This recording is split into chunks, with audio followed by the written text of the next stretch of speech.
पवन सिंह का नया धमाका छोड़ दीना का टीजर हुआ रिलीज। नमस्कार, आप देख रहे हैं फिल्मी लहर और मैं हूं संकेत कुमार। भोजपुरी के पावर स्टार पवन सिंह एक बार फिर अपने नए गाने को लेकर इंटरनेट पर छा गए हैं।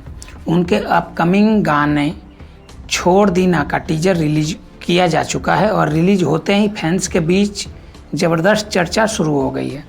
पोस्टर और टीजर में पवन सिंह का रोमांटिक और स्टाइलिश अंदाज लोगों को काफ़ी पसंद आ रहा है। वहीं इस गाना में उनके साथ नज़र आएंगी श्वेता महारा, जिनकी ग्लैमरस एंट्री ने फैंस का एक्साइटमेंट और बढ़ा दिया है। बारिश, रोमांस और मेले वाले बैकग्राउंड में शूट किए गए इस गाने के टीजर को देखकर फैंस कह रहे हैं कि पवन सिंह एक बार फिर बड़ा म्यूजिकल ब्लास्ट करने वाले हैं। प्रांसी म्यूजिक के बैनर तले रिलीज हो रहा है। यह गाना 27 मई को रिलीज होगा।